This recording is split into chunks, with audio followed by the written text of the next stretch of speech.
नमस्कार हिंदुस्तान के तमाम करोड़ों कविता प्रेमी श्रोताओं को, जो मैं जानता हूं कि इस वक्त इंतजार भी कर रहे हैं और सोच रहे हैं कि मैं कब कहूंगा वाह वाह क्या बात है। अचानक आज एक पुराने गीत की कुछ पंक्तियां दिमाग में आ गई।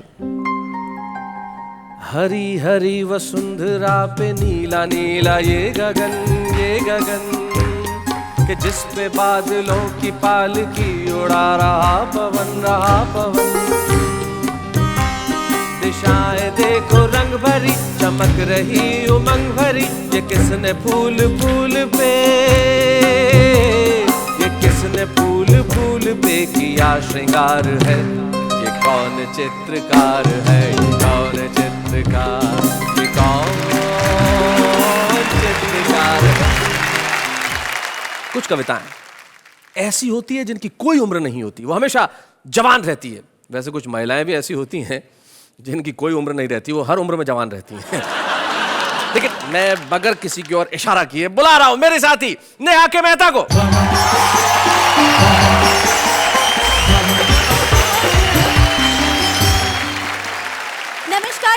नमस्कार। मैं आपकी अंजलि तारक मेहता आपका स्वागत करती हूँ आपके अपने शो में, जिसका नाम है वाह क्या बात है। वैसे मेरी उम्र के बारे में आप मेरी ऑडियंस से क्या बातें कर रहे थे? यही कि आपकी उम्र बहुत ज्यादा है। नहीं, मेरे कहने का मतलब ये है कि आपकी उम्र बहुत लंबी है। देखो मैंने याद किया और आप आ गई। ओहो, हाँ। वो तो हमारी खासियत है। लोग तो ये भी कहते हैं कि शैतान को याद करो शैतान हाजिर। लोगों का क्या है, हमें लोगों से कुछ लेना देना नहीं है, लेकिन हमारा काम तो लोगों की उम्र लंबी करना है। करेक्ट, पर लोगों की उम्र लंबी कर कैसे सकते हैं? अरे भाई, तमाम चिकित्सकों ने कहा है कि अगर आदमी हंसता है तो उसकी उम्र लंबी होती है। और हम तो सारे देश को यही सिखा रहे हैं कि हंसिए हंसाइए। हमारे साथी जो आएंगे वो इतना हंसाएंगे कि आपकी उम्र लंबी हो जाएगी। तो एक बार हम हमारे आने वाले साथियों के लिए कहते हैं वाह वाह क्या बात है। स्वागत है आपका उसी शो में जहां पे आप कहने के लिए मजबूर नहीं होते, दिल से कहते हैं वाह वाह क्या बात है। स्वागत है हमारे तीन कवि मित्रों का जो बड़े कमाल के हैं। तीनों इस वक्त मेरी तरफ देख रहे हैं, अलग अलग निगाह से। दो मुस्कुरा रहे हैं, एक मुस्कुराने की कोशिश कर रहा है। लेकिन जो मंच के इस कोने में जो बैठा है, एक पहला आदमी है जो मैंने देखा जो शादीशुदा है और जिसका नाम स्वतंत्र है। शादीशुदा होने के बावजूद स्वतंत्र हो, भाई कैसे ये कमाल कैसे है? आदमी जिंदगी में ना भी हो, कम से कम नाम से तो हो। नाम से तो हो कम से कम। तो आज बीवी से पूछ के आए हो? मैं जवाब नहीं दे सकता। आदमी कितना आजाद है कि जवाब नहीं दे सकता। अशोक स्वतंत्र, आपका स्वागत है इस शो के अंदर। उसके बाद हमारे वरिष्ठ कवि बैठे हैं सूर्य कुमार पांडे, जिनका नाम है और बड़े कमाल के कवि। और 1996 में इनकी एक पुस्तक जो आई थी उसका शीर्षक भी वाह वाह था। भाई क्या बात है, आज आप इस शो में जिसका नाम वाह वाह क्या बात है, क्या बात है। आप इन दोनों के बड़े भाई हैं और अशोक शर्मा के तो आप उम्र से भी बड़े भाई हैं और मस्तक से भी बड़े भाई हैं। न सन्यास का मन, न वैराग्य का व्रत। न सन्यास का मन, न वैराग्य का व्रत। अभी वो ही हरकत, वो हिम्मत, वो चाहत। आहा, बुढ़ापे में छेड़ो न किस्साए उल्फत, हाँ। जवानी की आदत यथावत सलामत। भाई देखिए, आपने कहा कि जवानी की आदत यथावत सलामत। आपने इसे काव्यात्मक पंक्तियों में कहा। जिन्होंने मुहावरा बनाया था उन्होंने एक लाइन में कह दिया था कि बंदर कितना ही बूढ़ा हो जाए गुलाट मारना नहीं छोड़ता। स्वागत है आपका सूर्य कुमार पांडे जी। अशोक शर्मा हैं जो दिल्ली में रहते हैं। क्या करते हैं दिल्ली में आप कविताएं लिखने के अलावा अशोक? दिल्ली में मैं पेट्रोलियम विभाग में हूँ। वो विभाग जिसने सारे देश को परेशान कर रखा है। हाँ ना, बढ़ते ही जा रहे दाम। बिल्कुल सही। वहां दाम बढ़ा रहे हैं या लोगों के चेहरों पे हंसी बढ़ा रहे हैं? इससे अच्छा क्या हो सकता है। आप तीनों का स्वागत है। आप तीनों के लिए एक बार मैं कहना चाहता हूं वाह वाह क्या बात है। तो तीनों हमारे साथ हैं। बोलो किसे बुलाया जाए सबसे पहले? उम्र की बात चल रही है तो आप हमसे बड़े हैं तो आप ही को ये मौका दिया जाए। क्या बात है। देखिए, महिलाएं कहीं भी ये जताने का कोई मौका नहीं चूकती कि वो उम्र में छोटी हैं, लेकिन आदमी का भूगोल अक्सर बता देता है कि इतिहास क्या रहा होगा। आपने काम मुझ पे सौंप दिया तो चलिए मैं उसी को बुला लेता हूं सबसे पहले जो स्वतंत्र है। अशोक स्वतंत्र, जोरदार तालियों से स्वागत करें हम।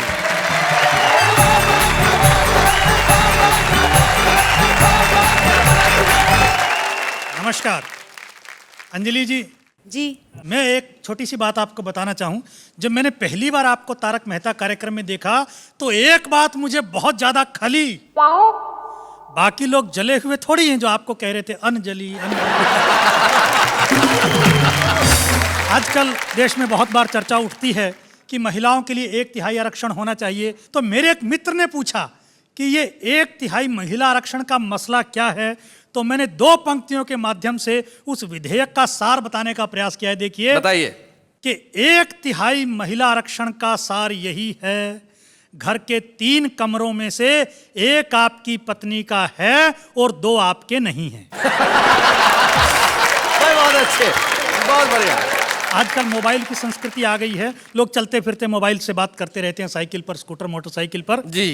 तो बाप परेशान।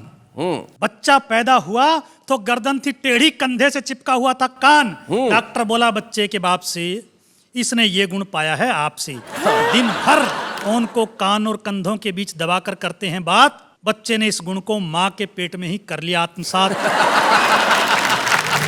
बाप बोला कैसे विश्वास करें आपके दृष्टिकोण पर, मेरे पड़ोसी पति पत्नी ऐसे ही दिन भर चिपके रहते हैं फोन पर। कल उनके यहाँ पैदा हुआ बच्चा तो बिल्कुल सही है। डॉक्टर बोला ऐसा नहीं है, वहां माँ बाईं तरफ फोन दबाती है, बाप दाईं तरफ फोन दबाता है। 2 गलतियों के जोड़ ने आश्चर्यजनक प्रभाव दिखा दिया, बच्चे को बिल्कुल सीधा बना दिया। बच्चे को बहुत अच्छे। डॉक्टर की बात चली है तो एक छोटी सी घटना आपको बताता हूं। देखिए कि एक डॉक्टर से उसकी प्रेमिका बोली, ऐ मेरे हमजोली, रोज मिलते हो, कभी ये नहीं बताया तुम मुझे कितना प्यार करते हो। डॉक्टर बोला ऐसा नहीं कि मैं तुम्हारे लिए मर सकता हूं, अच्छा, पर तुम्हारा पोस्टमार्टम मैं फ्री में कर सकता हूं। भाई क्या मोहब्बत है, बहुत अच्छा, बहुत अच्छा। अच्छा, डॉक्टर की बात हो नर्स की ना हो, ऐसा कैसे हो सकता है? कैसे हो सकता है? कि टल्लू राम को हो गया थोड़ा इन्फेक्शन, अच्छा, अस्पताल में नर्स देने लगी इंजेक्शन। 1.5 मिनट में ही ये स्थिति आ गई, जितनी दवा शरीर में गई उससे ज्यादा नर्स दिल में समा गई। माँ बाप ने दे दी पूरी आजादी, दोनों की करवा दी शादी। अब टल्लू राम की प्रॉब्लम देखिए, कहता है मेरी प्यार भरी बातें सुनकर उसकी आत्मा डोलती ही नहीं है, जब तक सिस्टर कहकर न पुकारूं वो बोलती ही नहीं। कवि सम्मेलनों में अलग अलग डिजाइन के कवि रहते हैं। जी जी जी। अच्छा, वीर रस के कवि के साथ क्या स्थिति रहती है? जी। वीर रस का कवि घर पहुंचा तो देखा बेटे ने बहादुरी जताते हुए तोड़ दिया है घर का फर्नीचर और बाकी सारा सामान। बाप के दिल पर चली छुरी, बेटा अपने घर का सामान तोड़ने में कौन सी बहादुरी। बाप के ये शब्द बेटे के दिल पर कर गए चोट। बोला पिताजी याद करें आज से 10-12 साल पहले के हमारे परमाणु विस्फोट, जमीन हमारी, बम हमारे, फोड़े हमने और आपने पूरी दुनिया में जाकर मचाया शोर। देखो हमारी ओर हमारी बहादुरी के किस्से। अब मैं कहां से लाऊं अपने लिए परमाणु बम के किस्से, तो ये घर का सामान ही आया फोड़ने के लिए अपने हिस्से। भाई बहुत अच्छे, बहुत बढ़िया। मैं देश की राजनीति के बारे में 4 पंक्तियां सुनाकर अपना स्थान लेता हूं। जी। अपने देश में नेता हवा में किले बनाने में दक्ष होता है। जी जी। यहां हर पक्ष के अंदर ही उसका विपक्ष होता है, उससे भी बड़ा नजारा समक्ष होता है। यहां हर प्रांतीय दल में एक राष्ट्रीय अध्यक्ष होता है। क्या बात है, बहुत बढ़िया, बहुत अच्छे।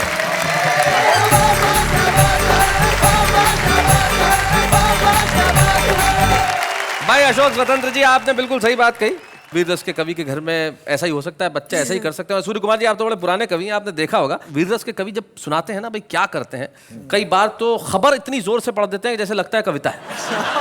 एक वीररस के कवि मंच पे आए और शर्मा बंधु का भजन बड़ा ही सुप्रसिद्ध, सूरज की गर्मी से जलते हुए तन को मिल जाए तरवर की छाया। अब इन्होंने वीररस में पढ़ा, आगे खड़े हुए बोले सूरज की गर्मी से जलते हुए तन को मिल जाए तरवर की छाया, और ऐसा ही सुख मेरे मन को मिला है मैं जब से शरण तेरी आया। एक श्रोता खड़ा हुआ बोले भाया मेरे सोते बच्चे को क्यों उठाया। देखता हूँ अगली बार तुझे यहाँ कौन बुलाएगा वापस, इसको क्या तेरा बाप सुलाएगा? तो कुछ कविताएं जगाने का भी काम करती है, वो सिर्फ समाज को नहीं जगाती, बच्चों को भी जगा देती है। लेकिन एक व्यंगकार हमारे बीच में ऐसे हैं जो कुछ ऐसी कविताएं लिखते हैं जो हमारे भीतर कई सवाल जगाती है। अशोक शर्मा, जोरदार तालियों से स्वागत करें हमारे बीच।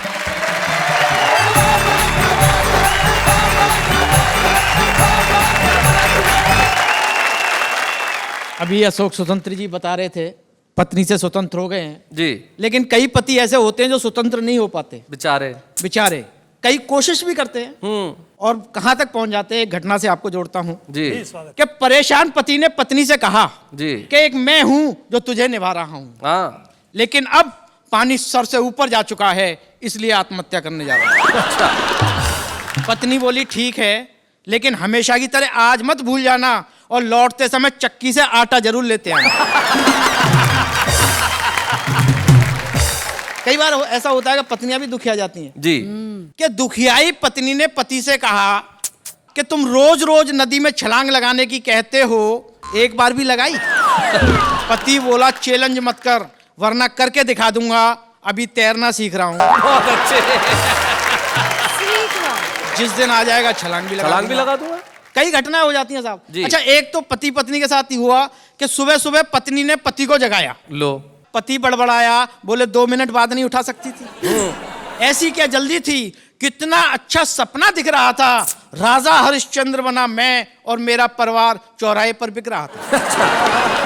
पत्नी बोली फिर 2 मिनट में वहां कौन सी तुम्हारे लिए रोटी सीख लेती? मैं बोला बेवकूफ, 2 मिनट में रोटी सीखती ना सीखती, पर कम से कम तू तो बिक लेती। सूर्य कुमार पांडे जी, पत्नी की बड़ी बात कर रहे हैं, आप कुछ कहना चाहते हैं? क्यों नहीं, इनका मैं इतना पत्नी पुराण सुन रहा जी। हूँ। अशोक शर्मा जी, आप कितनी मोहब्बत करते हैं, मैं तो ये कह रहा हूँ आप इन्हें देखिए और सुनिए। कितना शरीफ शख्स है, हाँ। पत्नी पे फिदा है। कितना शरीफ शख्स है, पत्नी पे कितना फिदा है। शरीफ शख्स है, पत्नी पे फिदा है। उस पे कमाल ये है कि अपनी पे फिदा है। अपना ही माल है, फिदा भी होना चाहिए उसमें। सही बात है। बड़ी बड़ी घटनाएं हो जाती हैं साहब। एक तो मुझे याद आ रहा है कि एक पति तैयार होके बिल्कुल नए से कपड़े पहन के जैसे ही निकला, वैसे ही पीछे से पत्नी ने पकड़ लिया। बोले कहाँ जा रहे हो? पति को गुस्सा आ गया, बोला मरने। बोले फिर नए कपड़े पहन कर क्यों जा रहे हो? सही बात है। अच्छा, मैं तो बड़ा छुप के निकलता हूँ जी। लेकिन एक बार छुप के निकल रहा था तब भी पकड़ लिया। बोले कहाँ जा रहे हो? मैंने कहा 1-2 घंटे के लिए बाजार जा रहा हूँ घूमने। बोले कहीं नहीं जाना, सब्जी मंडी चलना है। अच्छा। पत्नी के साथ सब्जी मंडी चला गया। मैंने देखा सब्जी मंडी में सब्जी वालों के बीच में एक डॉक्टर की दुकान थी साहब। अच्छा, डॉक्टर की दुकान। हाँ। अच्छा, मुझे बड़ा अटपटा लगा। मैंने सब्जी वाले से बात कर रहा हूँ, आप कविता का आनंद उठा। जी। एक बात समझ में नहीं आई श्रीमान, सब्जी मंडी उसमें डॉक्टर की दुकान। हाँ। वाह। सब्जी की दुकान पर इक्का दुक्का और डॉक्टर की दुकान पर भीड़ भड़क्का। हाँ। हमने डॉक्टर से पूछा इसका कारण बताएंगे? वह बोला आइए विस्तार से समझाएंगे। अच्छा। ये पहला मरीज हाँ। अपने आप ही मौत से जूझ लिया था। हाँ। रहा चलते चलते भिंडी का भाव पूछ लिया था। बहुत अच्छे। बहुत बढ़िया। भाव सुनते ही भुन्न हो गया, इसका आधा हिस्सा सुन्न हो गया। अच्छा, बहुत अच्छे। अच्छा है। और इसने सब्जी मंडी में आकर अपनी जान को आफत लगाई है। सब्जियों के भाव से ज्यादा इसका ब्लड प्रेशर आई है। बहुत अच्छा। यह जन्मजात लोभी स्वाद स्वाद में खा गया आधा किलो गोभी। अच्छा। अब 80 रुपए का भाव सुनकर सुबक रहा है। आधा किलो गोभी सुबह से उबक रहा है। बहुत बढ़िया अशोक। ये सरकारी बाबू सब्जी मंडी में भी अपनी दादागिरी दिखा रहा था। जब मांगने पर धनिया नहीं मिला तो जबरन उठा रहा था। कुछ दुकानदारों ने मिलकर इसे कपड़े की तरह निचोड़ दिया। जिस हाथ से धनिया उठाया था वो हाथ ही तोड़ दिया। ये मोटी महिला कल जब सब्जी वालों की गैल गई तो कटहल का भाव सुनकर मटर के दानों की तरह फैल गई। क्या बात है भाई, वाह वाह वाह। कटहल का भाव सुनकर मटर के दानों की तरह फैल गई। इसका शारीरिक संतुलन ही बिगड़ गया। मिर्गी का भयंकर दौरा पड़ गया। अच्छा। जब चमड़ा भी किसी काम ना आया तो लोगों ने इसे लहसुन सूंघाया। हाँ। और ये भी कमबख्त फैंटी लहसुन सूंघते ही उठ बैठी। ये साथ में सब्जी वाला आज सुबह ही मेरे पास आया है, साथ में अपने नौकर को भी लाया। अच्छा। कहता है कि इसने मेरा 100 ग्राम हरा चना और 1 टमाटर खा लिया है। आप इसकी इंडोस्कोपी कीजिए और इसके पेट में यंत्र डालकर बताइए कि इसके पेट में और क्या क्या है। अच्छा। ये जो बोरा खड़ा है इसमें मलेरिया का मरीज पड़ा है। यह सर्दी से कम सब्जियां देख देख कर ज्यादा कांप रहा है। क्या बात है। भाग कर आया था इसलिए अभी तक कांप रहा है। बहुत अच्छे। ये हार्ट का मरीज 3 हार्ट अटैक के बाद भी जिंदा है, भगवान की देन है। फिर भी कम वक्त प्याज का भाव सुनने के लिए बेचैन। बहुत अच्छा। वो जिसके हाथ में दुनाली है, हाँ। उसके बेटे से किसी ने 700 रुपए की सब्जी छुड़ा ली है। ओहो। तब से वह बंदूक लिए ढूंढ रहा है, जिसने छुड़ाई है उसे ढूंढ रहा है। अंत में डॉक्टर बोला, पता नहीं इस दुनिया में कैसे कैसे लोग हैं जो जरा सी महंगाई को भी सहन नहीं कर पाते हैं वाह। और मरने के लिए सब्जी मंडी में चले आते हैं। अगर उनका सब्जी मंडी में आना इतना ही जरूरी है तो सब्जी मंडी के बीच में एक डॉक्टर की दुकान खोलना हमारी लाचारी है, हमारी मजबूरी क्या है। बात है भाई अशोक, बहुत बढ़िया भाई, वाह।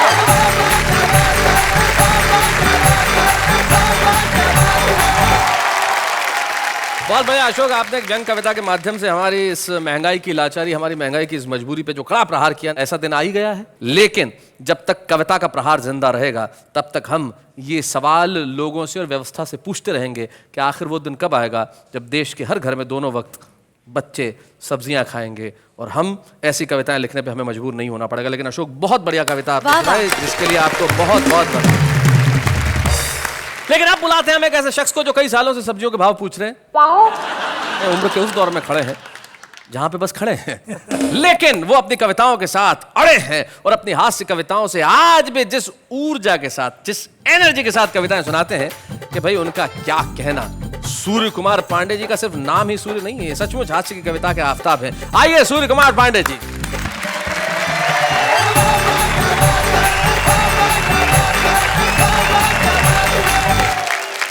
मैं आपको 4 पंक्तियां सुनाता हूं जी। और इससे आपको मेरे चरित्र का पता लगेगा। वाह। वो मेरी बगल से गुजरी तो मैंने मार दी कोहनी। हाय हाय, पहली लाइन से ही चरित्र का पता चल गया भाई, वाह वाह। वो मेरे बगल से गुजरी तो मैंने मार दी कोहनी। कहा उसने कि ऐसी उम्र में यह हाल होता है।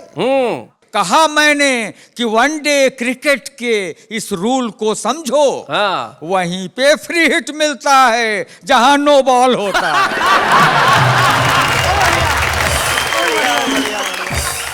सुनिएगा 4 पंक्तियां जी। कि मैं गंजा हूं तो इस चिकने घड़े का फायदा भी है। हाँ।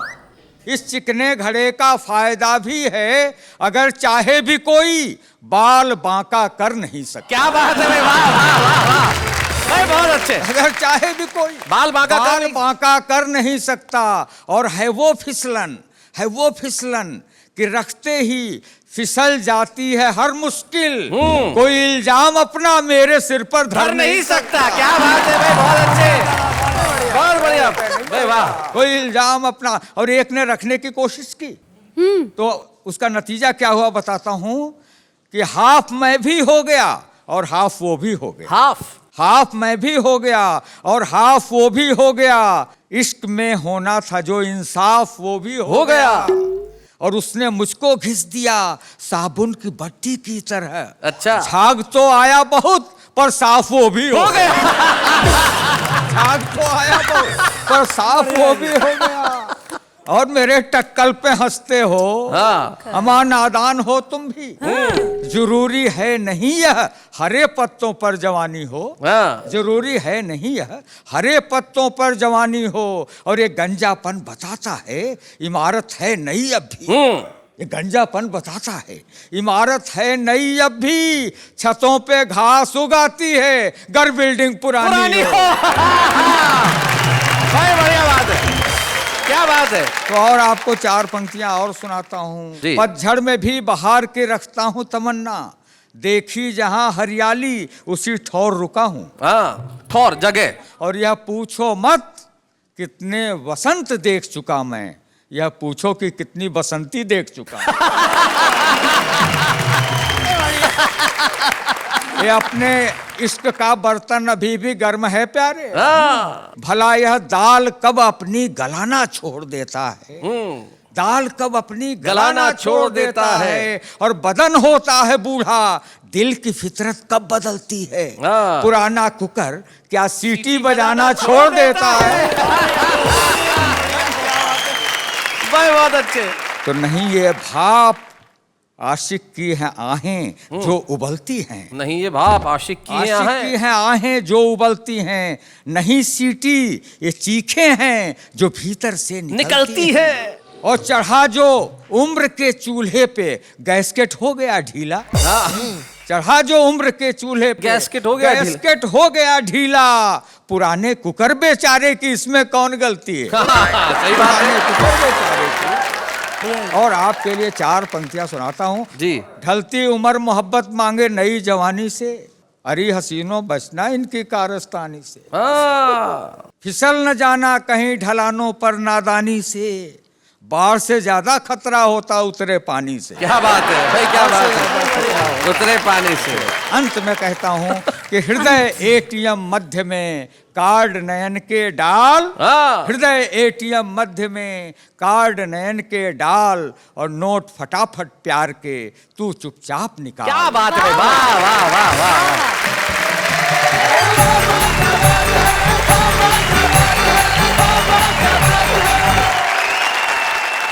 आपने इस उम्र में जो ऊर्जा यहाँ प्रदर्शित की और जिस ढंग से सुनाया है, मैं उदय प्रताप जी जो इतने श्रेष्ठ कवि हैं, उनकी एक पंक्ति मुझे याद आती है जो मैं आपको समर्पित करना चाहता हूँ। ये दोनों बैठ के इस वक्त यही सोच रहे होंगे, और आप नई पीढ़ी को जो कहना चाहते होंगे, उदय प्रताप जी कितनी बढ़िया बात कहते हैं कि पुरानी कश्ती को पार लेकर फकत हमारा हुनर गया है। जो पुरानी पीढ़ी शायद यही कहती होगी कि पुरानी कश्ती को पार लेकर फकत हमारा हुनर गया है, नए खिवैया ये न समझे कि नदी का पानी उतर गया है। भाई क्या बात है सूर्य कुमार जी, बहुत बढ़िया। आप कुछ कहना चाह रही हैं? कब से? अरे बोलिए ना। मैं क्या कहना चाहती थी पता है? हाँ। कि ऐसा कैसे हो सकता है जिससे मेरी उम्र बढ़ना बंद हो जाए, यही रुक जाए। अब मैं आपकी उम्र रोकने के लिए नया तरीका क्या बताऊं? पहले से या पिछले 7 सालों से अपनी उम्र 21 पे अटका रखी है आपने। तो 7 सालों से तो आपकी उम्र बढ़ ही नहीं रही है। 1 मिनट, 7 साल से नहीं, 3 साल से। अच्छा 3 साल से 21 की हैं। देखिए तो मतलब कितना कॉन्फिडेंस है। अब इनकी असली उम्र क्या है, इसके लिए कैलकुलेट मुझे कुछ करना पड़ेगा, लेकिन उसके लिए मुझे करना पड़ेगा बड़ी मेहनत का काम। लेकिन इस वक्त हम लेते हैं एक अल्प विराम।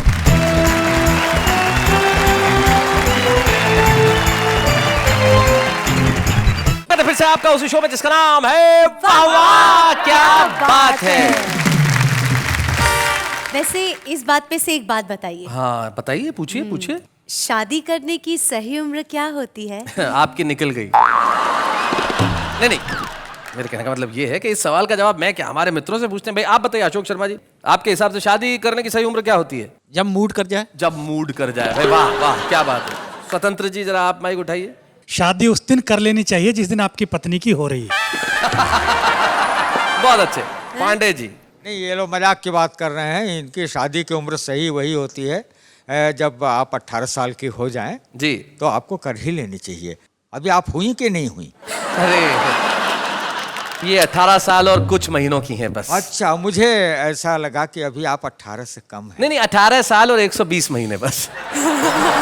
जी खैर उम्र की हम बात क्यों करें, शादी भाई किसी भी उम्र में करो, शादी करते ही आदमी की जो गिनती है वो बुजुर्गों में होने लगती है। हाँ और क्या अशोक? आज पता चला क्या कि सब लोग आपको इतना रिस्पेक्ट क्यों देते हैं, बुजुर्ग। तो रिस्पेक्ट अगर पाना है तो जिंदगी में सही उम्र में शादी कर लेनी चाहिए। लेकिन हमारे एक बड़े रिस्पेक्टेड गेस्ट हैं जो आज हमारे साथ हैं, जो बड़ा कमाल के अभिनेता है, और एक तो डायलॉग उनका इन दिनों इतना फेमस है जिसकी हद नहीं। भाई शादी तो पिताजी किया करते थे। पिताजी कई बार तो शादी के ऐसे कार्ड बांटते थे कि सिर्फ कार्ड बांटते थे, शादी ही नहीं करते। तो पिताजी की बात हर वक्त करने वाले लापतागंज के अनूप उपाध्याय।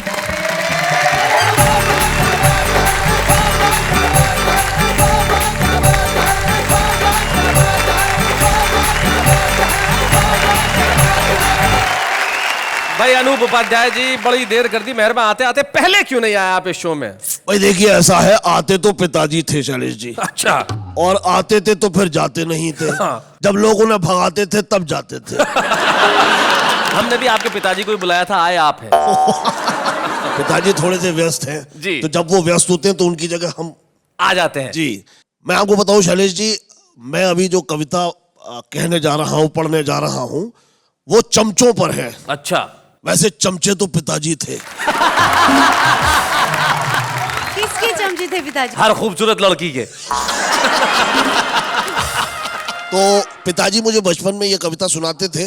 उन्होंने ये नहीं बताया था गलती से कि इनके कवि कौन है। जी। मुझे माफ करिए कि नाम नहीं पता शैलेश जी, इसलिए सुना। माफ कीजिए। जी जी। अगर चमचे नहीं होते तो मक्खन की महत्ता को समझ पाते नहीं प्राणी। वाह न जिंदाबाद के नारों को मिल पाती अमर वाणी। वाह। और सभाओं में जुलूसों में कभी क्रंदन नहीं होता। हाँ। किसी बिल्ली के माथे पर पुता चंदन नहीं होता। क्या और बात? गधों का इस तरह महफिलों में अभिनंदन नहीं होता अगर चमचे नहीं होते। आज की महफिल में आपका अभिनंदन है। आप कहना चाहते हैं कि हम गधे हैं? अरे नहीं नहीं सर। वैसे मैं ये कहने में कोई वो नहीं करूंगा, वैसे गधे तो पिताजी थे।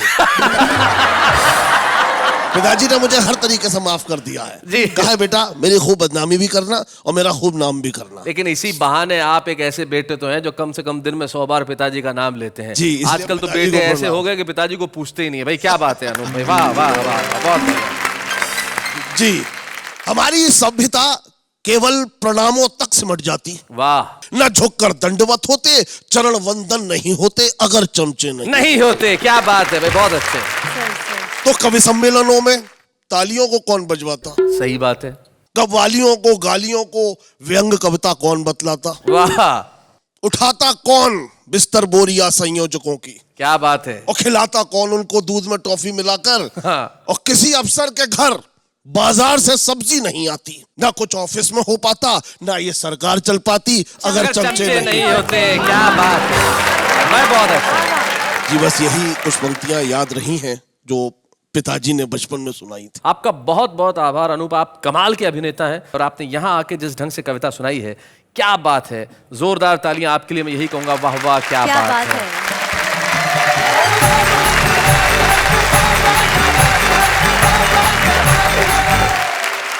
भाई चमचा का होना बड़ा आवश्यक है, चमचे बड़े कमाल के होते हैं। इस पे मुझे एक बहुत छोटी सी कहानी याद आ गई। हुआ यूं कि एक बार अकबर जो है वो बैंगन खा रहे थे, बीरबल पास में ही खड़े थे। तो अकबर को सब्जी इतनी बुरी लगी कि क्या सब्जी है, हाँ ये किसने सब्जी बनाई, घटिया सब्जी। तो बीरबल बोले हुजूर ये तो बैंगन है, इसका तो नाम ही बेगुन, जिसमें कोई गुण नहीं हो।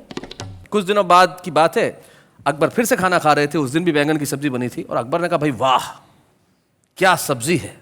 तो अब बीरबल बोले सर ये तो अकेली सब्जी है बैंगन, जिसके सर पे ताज है, तो ये तो सब्जियों का बादशाह है। तो अकबर चौंके और बीरबल से कहने लगे भाई उस दिन तो तुम कह रहे थे कि इसमें कोई गुण नहीं है, आज कह रहे हो सब्जियों का बादशाह है। तो बीरबल कहने लगे हुजूर मैं आपका गुलाम हूं, बैंगन का नहीं। तो जिंदगी में इस तरह की चीजें बड़ी जरूरी होती है। कोई तो कहे कि भाई हम आपके गुलाम हैं, ऐसे लोग आजकल कम मिलते हैं, लेकिन कुछ लोग हैं जो जिंदगी के अंदर बहुत दिनों तक छुपे नहीं रह सकते। वो होते हैं हमारे छुपे रुस्तम। तो हम एक ऐसे छुपे रुस्तम को बुलाना चाहते हैं जिनके पिता सचमुच एक बड़े प्रसिद्ध कवि थे। इलाहाबाद अंचल के अंदर कैलाश गौतम जी के दोहे आज भी इतनी इज्जत के साथ पढ़े जाते हैं, उनकी कविता इतनी इज्जत के साथ सुनाई जाती है। उनके पुत्र श्लेष गौतम जो आज इलाहाबाद से हमारे बीच में आ रहे हैं, आज तो छुपे रुस्तम है, लेकिन मैं जानता हूं कल वो अपने पिता की तरह बड़ा नाम करेंगे। श्लेष गौतम।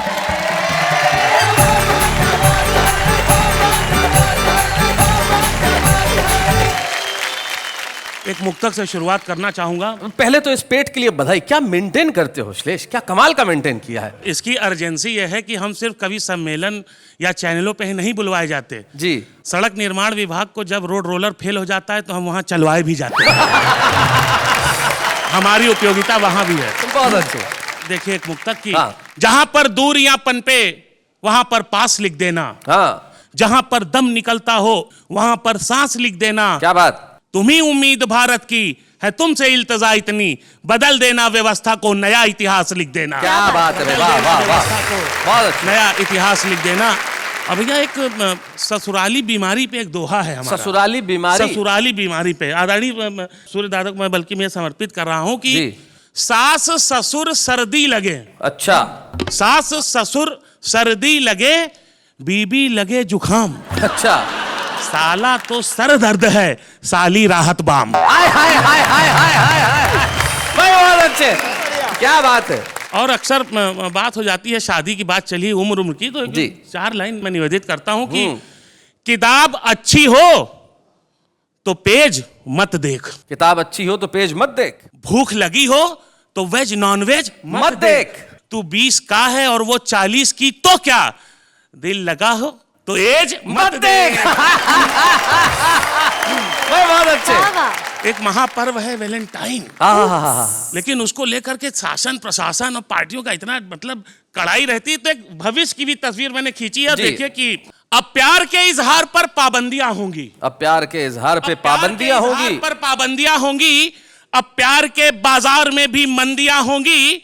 रहा ये हाल तो फिर दोस्तों आगे यही होगा, मजनू के हाथों लैलाओं की राखियां होंगी। क्या बात है। और देखिए कैलाश गौतम जी का दोहा कि पन्नी पर पन्नी चली, हाँ, हुए पंच सब टंच, अच्छा, सबसे ज्यादा टंच जो वही हुआ सरपंच। देखें ये हमारे आपसे जुड़ा है जी। समाचार के नाम पर जनता है कंफ्यूज। देखिए भैया हिंदी और अंग्रेजी को भी हमने दोस्ती कराने की कोशिश क्या की बात है, क्या बात है। समाचार के नाम पर जनता है कंफ्यूज, 20 मिनट का विज्ञापन 3 मिनट की न्यूज। व्यवस्था के संदर्भ में एक मुक्तक प्रस्तुत करके मैं स्वागत, विदा स्वागत। लूंगा। मरने नहीं देंगे तुम्हें, जीने नहीं देंगे, वाह, मरने नहीं देंगे तुम्हें, जीने नहीं देंगे, देंगे हजार जख्म पर सीने नहीं देंगे। अंधी है सियासत यहाँ शातिर है हुक्मरा, पानी तुम्हें देंगे मगर पीने नहीं देंगे। भाई क्या बात है भाई, वाह वाह वाह वाह भाई, बहुत बढ़िया। अश्लेष, आपने कहा कि व्यवस्था ऐसी है कि पानी तो देंगे लेकिन पीने नहीं देंगे, लेकिन वाह वाह क्या बात की व्यवस्था ऐसी नहीं है। हम चाहते हैं कि आप जमाने को दिखें और इतना अच्छा लिखें कि उसके लिए हम आपको एक स्मृति चिन्ह के रूप में कलम प्रदान करना चाहते हैं, और उस कलम की नोक से आप ऐसी कविताएं उगलें कि लोग आपके लिए घनघोर तालियां बजाएं। तो आइए, वाह वाह क्या बात है कि मंच से मिलके हम देना चाहते हैं अश्लेष गौतम को एक स्मृति चिन्ह, जोरदार तालियां। हंसी देने वालों के सब ही आभारी है, कविता सुनाने वाले अब सबके साथ हैं। श्लेष, मैं नई पीढ़ी को बताना चाहता हूं जो इस अर्थ नहीं समझते, हिंदी में बहुत सारे अलंकार हुआ करते हैं, श्लेष उनमें से एक अलंकार है। क्या बात है। और अलंकार सिर्फ हिंदी व्याकरण का ही एक शब्द नहीं है। हम अगर किसी को पुरस्कृत करते हैं तो भी कहते हैं अलंकृत किया है। तो एक अलंकार आज आपके जीवन में जुड़ा है। वाह वाह के इस मंच पे हम चाहते हैं कि जीवन में आप और आपके जीवन में इसी तरह से इनाम बरसते रहें। और आज तो इस मंच से आपका आगाज हुआ है, बड़ा ही खूबसूरत होगा अंजाम, लेकिन हम लेते हैं इस वक्त एक अल्प विराम।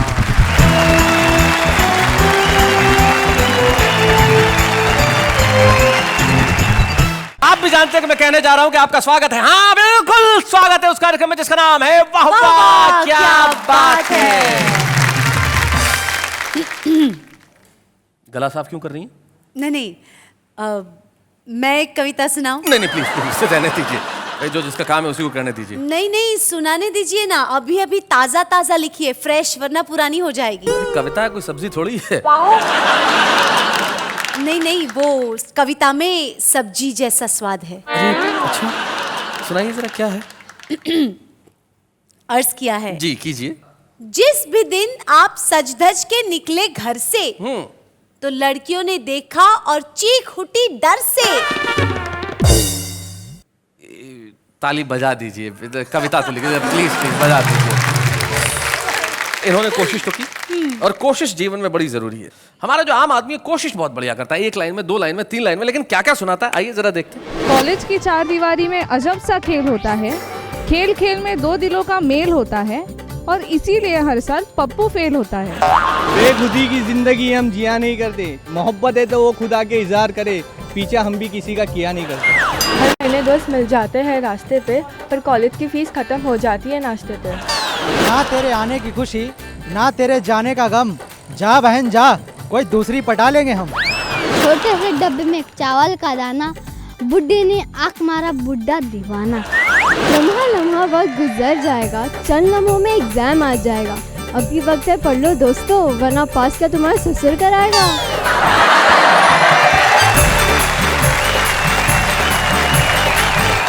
सूर्य कुमार जी, आपने कभी ऐसी शुरुआत की थी, इस तरह की कोई तुकबंदी की थी कभी मेरी तरह? हाँ, क्यों नहीं की। मसलन किस तरह की थी, कोई याद है आपको? जैसे बहुत एक बार वो हो गया थोड़ा सा क्या कहते हैं, असफल हो गए। हाँ, जी। तो मैंने लिखा था कि फूलों का बिस्तर मांगा था पर कांटों की सेज मिली, जिस पे पहली लाइन मारी वो लाइन इंगेज मिली।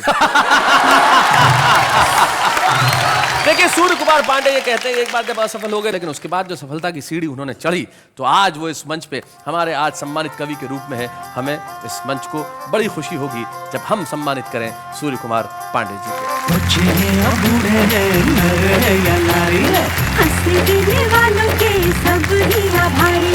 कविता सुनाने वाले अब सबके साथ हैं।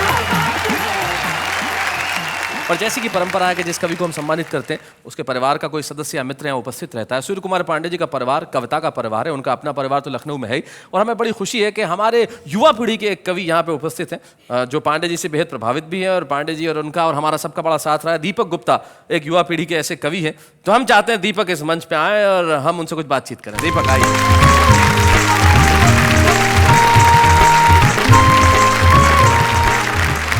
दीपक, स्वागत है आपका। धन्यवाद शैलेश जी।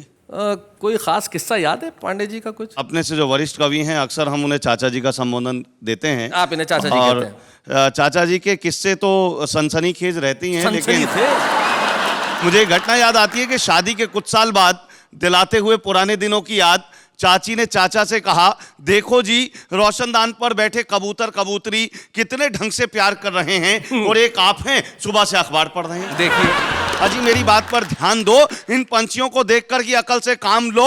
तो चाचा जी बोले, भाग्यवान तेरी बात बिल्कुल सही है, पर तू अकल से नहीं आंखों से काम ले। देख कबूतर तो पुराना है, कबूतरी नहीं है। ये बात मैंने सिर्फ इसलिए कही क्योंकि हास्य व्यंग की धारा के कवि हैं सूर्य कुमार पांडे जी, हमारे चाचा जी। लेकिन हमने जो बुजुर्गों से नई पीढ़ी ने सीखा है, मैं 3 शेर पूरी नई पीढ़ी को देना चाहता हूं ताकि वो कुछ इस तरह की बातें अपने भीतर भी लेकर आएं। कहता हूं कि नहीं मालूम ये मुझको कि मेरी इज्जत कहां तक है, ये मेरे शेर बोलेंगे मेरी आमद कहां तक है। वाह वाह। और न दौलत से ही तय होगा, न शोहरत से ही तय होगा, तेरा किरदार बोलेगा कि तेरा कद कहां तक है। क्या बात है। और अंतिम शेर बतौर खास आज चाचा जी के सम्मानित होने पर, बुजुर्गों के तजुर्बों तक पहुंचना चाहते हैं गर्द, जमी की तह में जाकर देखिए बरगद कहां तक है। क्या बात है। जमी की तह में जाकर देखिए बरगद। वाह वाह। लेकिन पांडे साहब आपका सम्मान हुआ, आप 4 पंक्तियां जरूर कह दीजिए अपने कविता के फॉर्म में। 4 पंक्तियां। न कोई साज सुर संगत मगर सबको फंसाते हैं। वाह। कला का घर बड़ी मुश्किल से यारो हम बसाते हैं। क्या बात है। और विदूषक भाण जोकर मस्खरे हम हैं नहीं साहिब, हमारे पास केवल शब्द हैं जिनसे हंसाते हैं। क्या बात है। वाह वाह वाह वाह वाह। आज हम उम्र की बात कर रहे थे, उम्र बढ़ाने के लिए कुछ भी करने की जरूरत नहीं है। एक दोहा मुझे एक कवि का जाते जाते याद आता है जो कहता हूं, वो कहते हैं कि काशी मथुरा द्वारका मत जाओ श्रीमान। काशी मथुरा द्वारका मत जाओ श्रीमान, एक नजर भर देख लो बच्चों की मुस्कान। वाह वाह, क्या बात है।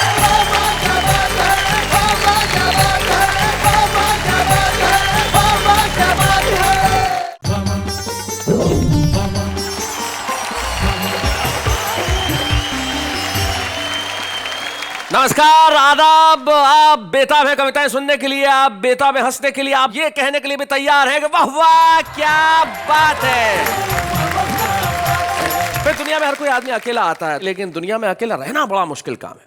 शायद इसीलिए प्यार मोहब्बत शादी दोस्ती रिश्तेदारी ये सब हमारी जिंदगी का अभिन्न हिस्सा होते हैं।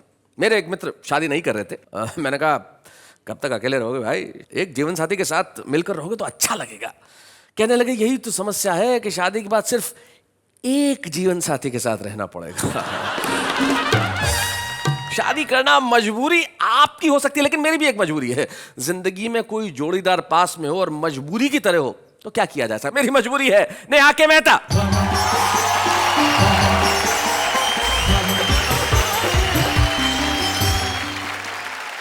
नमस्कार नमस्कार नमस्कार जी। मैं इनकी मजबूरी और आपकी दोस्त अंजलि तारक मेहता आप सबका स्वागत करती हूँ हम सबके शो में, जिसका नाम है वाह वाह क्या बात है। अब बताइए जी क्या बताऊं। आप हमारी जोड़ी से खुश नहीं है? नहीं, मैं तो बहुत खुश हूँ। वरना एक शो में तो मैंने देखा कि एक मेल एंकर के साथ दो फीमेल एंकर थी को-होस्ट। खैर हम इस बात को यहीं छोड़ते हैं, लेकिन हमारी ऑडियंस को खुश करने के लिए हमें क्या करना चाहिए? वही तो। तुम वहां चली जाओ, ऑडियंस अपने आप खुश हो जाएगी। क्योंकि जब तुम वहां जाओगी तब हमारे कवि मित्र आएंगे, और जब कवि मित्र आएंगे और सुनाएंगे कुछ ऐसा, तब ऑडियंस कहेगी भाई वाह वाह क्या बात है। स्वागत है आपका उस महफिल में जहां पे हंसी ठहाके मुस्कुराहट तो है ही, लेकिन जिंदगी से जूझते हुए कुछ सवाल भी है, यानी कि वो महफिल जिसका नाम है वाह वाह क्या बात है। हमारे तीनों कवि मित्र हमारे साथ बैठे। सबसे पहले जो मंच के इस कोने पे ये जो कंठ लंगोट लगाए बैठे हैं। कंठ लंगोट? नहीं, हिंदी है भाई, मैं भूल गया था, जैसे अंग्रेजी में तुम टाई कहती हो। टाई? जी जी। तो इस टाई में बड़े खूबसूरत से नौजवान जो फरीदाबाद हरियाणा से हमारे बीच में आए हैं और हास्य कविताओं पे इनकी पकड़ है, गा के भी पढ़ते हैं और तहत में भी पढ़ते हैं, और नाम है इनका दीपक गुप्ता। दीपक गुप्ता के पास में जो बैठी हैं उनका नाम अना दहलवी। अना दहलवी, जैसा कि जाहिर होता है कि दहलवी इसलिए कि आप दिल्ली से, आप मूलतः शुरू से दिल्ली में ही हैं? बीच में चली गई थी। बीच में चली गई थी और अब फिर दिल्ली में है। शादी होके वापस वहीं आ गई। क्या बात है। अना दहलवी एक बड़ी मशहूर शायरा है जो बहुत बढ़िया शेर कहती है और उनका खास अंदाज है अपने शेर कहने का। तो क्यों ना हम मिलकर एक बार जोरदार तालियां बजाएं अना दहलवी। उसके बाद ये जो मित्र हमारे सज्जन बैठे हैं, बिल्कुल जिनका चमकता हुआ ललाट है और जो चेहरे पे मुस्कुराहट है, सुभाष काबरा इनका नाम है। इनके लिए मैं अक्सर एक शेर कहा करता हूं कि मैं तो अकेला ही चला था जानिब मंजिल मगर लोग मिलते गए कारवां बनता गया। और इनके लिए मैं कहता हूं कि मैं तो अकेला ही चला था जानिब मंजिल मगर लोग मिलते गए काबरा बनता गया। सुभाष काबरा के लिए जोरदार तालियां। अक्सर लोग मेरे लिए कोबरा कह देते हैं, आपने पहली बार ढंग से काबरा कहा। नहीं, मैं भाभी के प्यार का शब्द तो आपको कैसे कह सकता हूँ। वो जो कहती है घर में वही ठीक है, लेकिन आप तीनों यहाँ पे उपस्थित हैं। तो आइए कविता की इस महफिल को शुरू करते हैं और सबसे पहले बुलाते हैं उसे जो स्वयं को कई वर्षों से नौजवान कह रहा है। हम चाहते हैं कि दीपक गुप्ता यहाँ आए और सुनाएं और हम उनके लिए तालियां बजाएं। दीपक गुप्ता।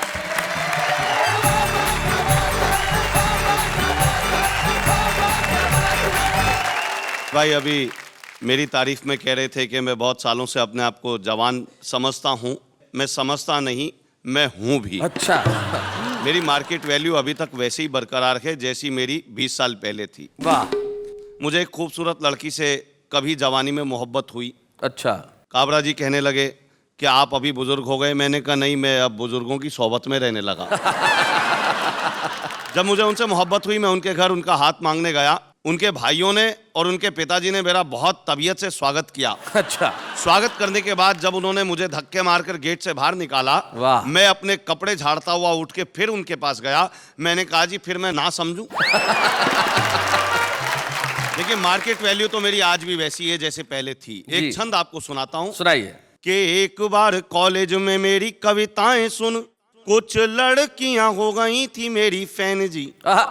क्या बस उस रोज से ही उड़ गई नींद मेरी और कुछ दिन तक आया ना ही चैन जी। क्या बात है। क्योंकि एक कोमल सी कामनी से वहां मेरा टकराया चश्मा के लड़ गए नैन जी। पर उसके भाई को देखते ही मैंने कहा जैसी आपकी बहन वैसी मेरी बहन जी। देखिए अभी पिछले दिनों हमारे देश में करवा चौथ का व्रत किया जी। कि करवा चौथ के दिन अपनी पत्नी का मन रखने के लिए मैंने भी व्रत रखा। सुबह से ना पानी पिया ना खाने में कुछ चखा। अच्छा। शाम को जब घर आया पत्नी से फरमाया बता डार्लिंग ऐसा क्या करूं कि तेरी जिंदगी में ऐश हो जाए। पत्नी मुस्कुराते हुए बोली कुछ ऐसा कर दो तुम्हारी जीवन बीमा पॉलिसी कैश हो जाए। बहुत अच्छे। लेकिन हमारी स्थितियां बहुत विचित्र हो जाती हैं कई बार, क्योंकि मुझे याद है एक कवि के घर डकैती डालकर जब डकैत जाने लगे तो कवि की आंखों से आंसू आने लगे। उसने जाते हुए डकैतों को बुलाया, आवाज लगाकर बोला भैया ये संदूक भी ले जाओ उठाकर। अच्छा। तभी एक डकैत बोला यार आदमी अपना सामान लुटवाए इतना अकलमंद तो नहीं है, सच सच बताए इसमें तेरी बीवी बंद तो नहीं है। कवि बोला भैया ऐसा है तुमने मेरी बात सुनकर खाम खा ही मूछें ऐठी हैं, बीवी तो अलमारी में बंद है इसमें तो सासू जी बैठी हैं। बहुत बढ़िया, बहुत अच्छे दीपक। एक रिश्ता वो इस मंच के माध्यम से आप तक पहुंचाऊं जो हमारे ही देश में पाया जाता है कि एक आदमी ने करके शादी रजिस्टर्ड करा दी। अच्छा। शादी रजिस्टर्ड करा दी, रजिस्ट्रार ने भी मोहर लगा दी, बदले में उसे एक सर्टिफिकेट मिला, देखते ही खिला, फिर अनायास हो गया उदास, अपना मुंह खोला, रजिस्ट्रार से बोला, साहब ये सर्टिफिकेट तो जाली है। अच्छा, क्योंकि इसमें शादी की एक्सपायरी डेट का कॉलम खाली है। तो रजिस्ट्रार ने उसे बताया, बड़े प्यार से समझाया, ऐसा नहीं कि हमारे यहाँ शादियां ही होती हैं या तलाक के मुकदमे दायर नहीं होते हैं, पर ये हिंदुस्तान के मेरे दोस्त, यहाँ पर आदमी एक्सपायर होने के बाद भी रिश्ते एक्सपायर नहीं होते हैं। क्या बात है भाई, वाह वाह वाह वाह, बहुत बढ़िया दीपक, बहुत अच्छे। जब आदमी को प्यार होता है तब उसकी मानसिकता कैसी हो जाती है, मैंने कोशिश करी। हाँ, कि गैलरी से झांकती पड़ोसन तो दिखती है, खिड़की में खड़ा उसका बाप नहीं दिखता। प्यार वाला राग जब बजता है दिल में तो आरती आजान का आलाप नहीं दिखता। प्यार करने का हक सबको मिला गया, प्यार करने में कोई पाप नहीं दिखता, पर जब देखता हूँ उसके मैं भाइयों को अपना मिलन या मिलाप नहीं दिखता। तो रथ पे सवार स्वर्ग अप्सराएं दिखती हैं, भैंस पे सवार यमराज नहीं दिखता। मंच पर बैठी हुई कवित्री तो दिखती है, माइक पे खड़ा कविराज नहीं दिखता। किसको मैं दिल दूं और किसको मैं प्यार करूं, मुझे यहाँ कोई गमराज नहीं दिखता। प्यार के कीटाणु मेरे भीतर समा गए हैं, मुझे अपना कोई इलाज नहीं दिखता। क्या बात है भाई, वाह वाह वाह वाह, इलाज नहीं दिखता।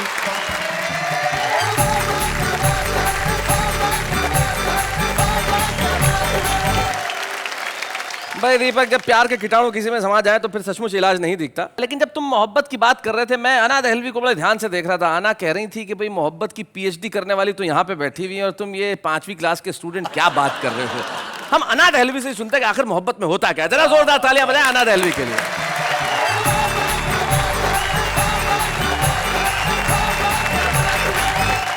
मैं जब तक यहाँ तक उठकर आई शैलेश जी, तो मुझे ये दीपक जी ने बहुत कुछ कहा जी।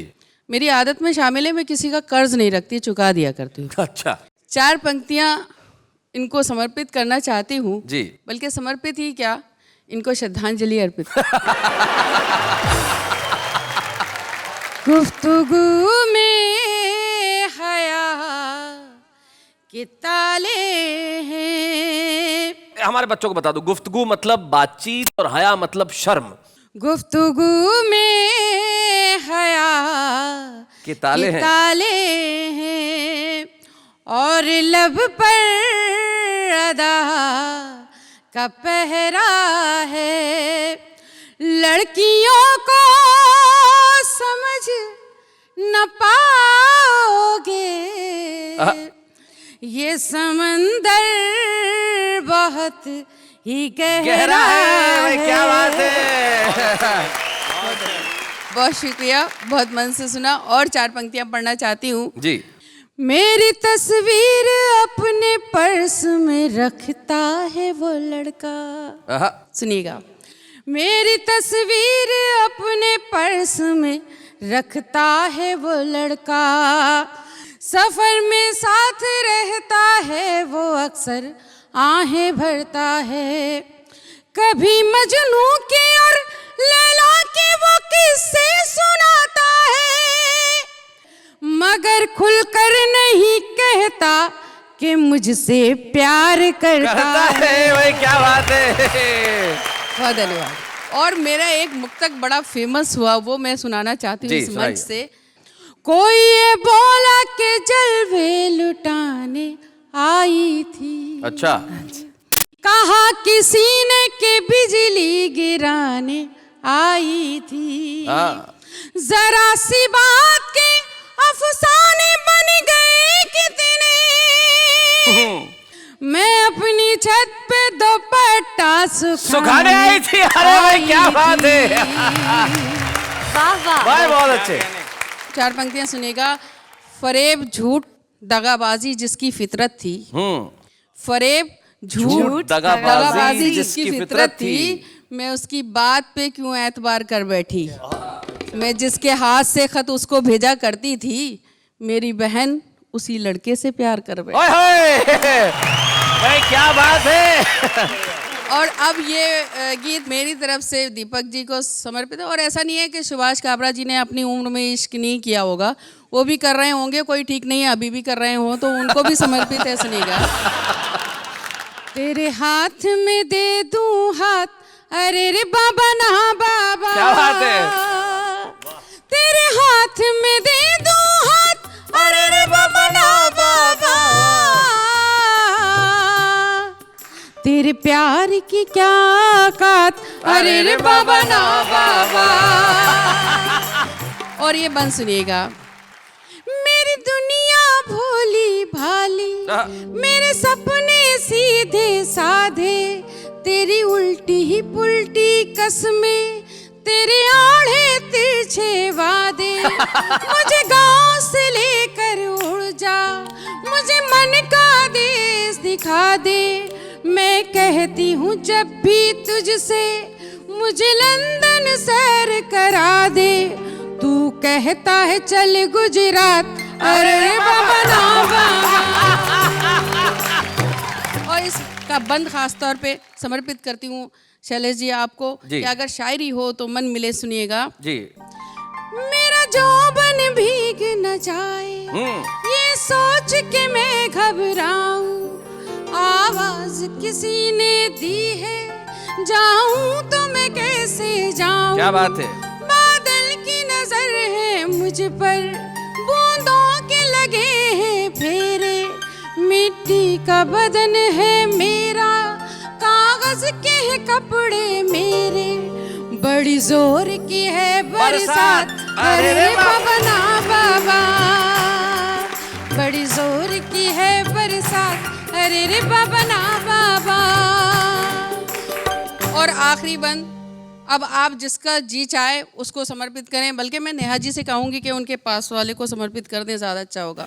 सुनिएगा जी। मैं हाथ छुड़ाना चाहूं, तू हाथ दबाना चाहे। मैं बंद करूं दरवाजे, तू अंदर आना चाहे। तू अंदर आना चाहे। मैं आगे आगे भागूं, तू पीछे पीछे आए। मैं आँख चुराऊं तुझसे, तू देख के आँख दबाए। तू भूत है या जिन्नात, अरे बाबा ना बाबा। तू भूत है या जिन्नात, अरे रे बाबा ना बाबा।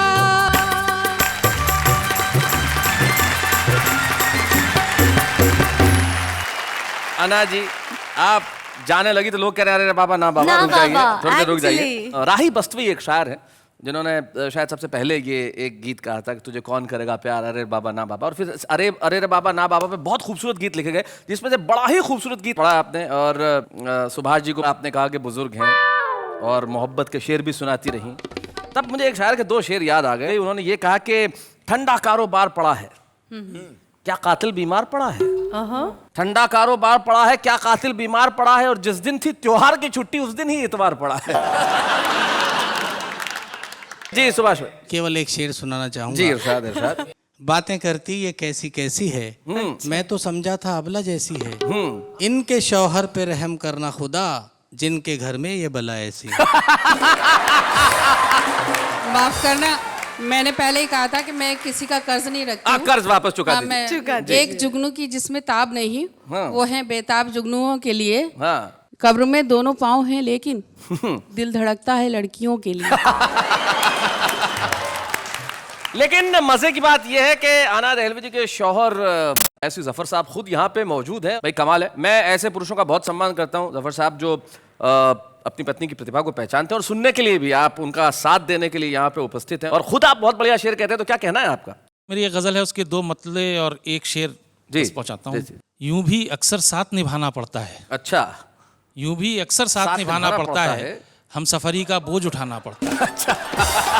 दूसरा मतला है, हर रिश्ते का कर्ज चुकाना पड़ता है। हर रिश्ते का कर्ज चुकाना पड़ता है। दिल में दिल का दर्द छुपाना पड़ता है। दुनियादारी इतनी भी आसान नहीं। दुनियादारी इतनी भी आसान नहीं। सबसे रस्मन हाथ मिलाना पड़ता है। क्या बात है भाई, वाह वाह वाह वाह वाह वाह, बहुत अच्छे।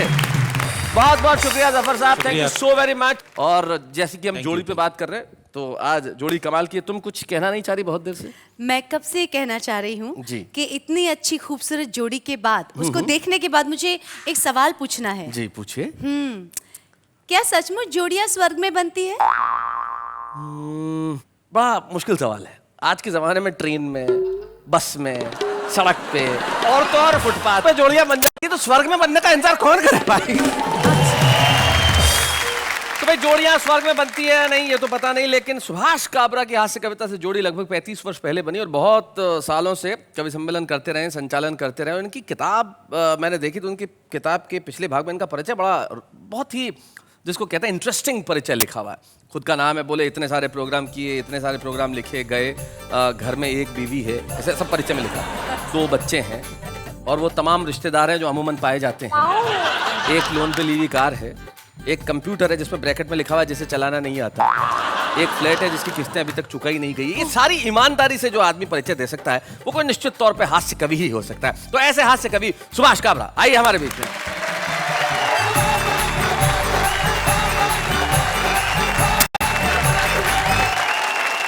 दीपक गुप्ता घर में वाइफ रखते हैं, ये तो मुझे पता था।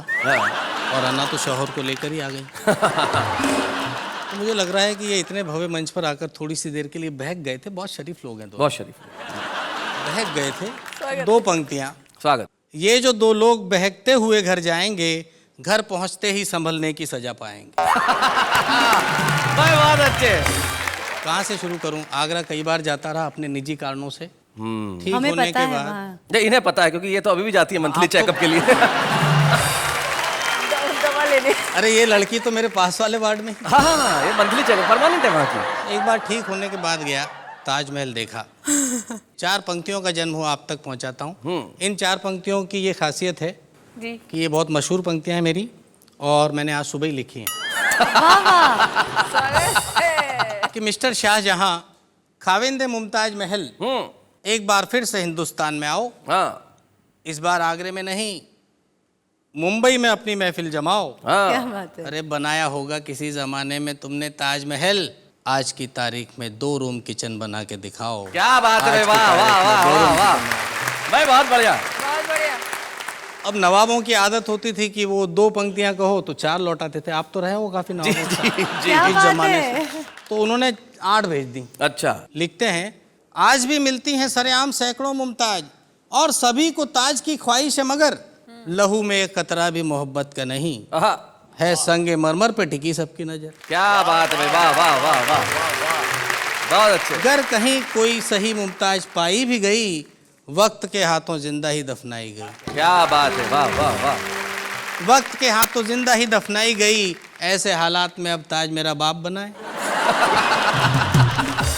ऐसे हालात में अब ताज मेरा बाप बनाए, जिसे जरूरत हो वो कमबख्त अपने आप बनाए। क्या बात है, वाह वाह वाह वाह, बहुत अच्छे।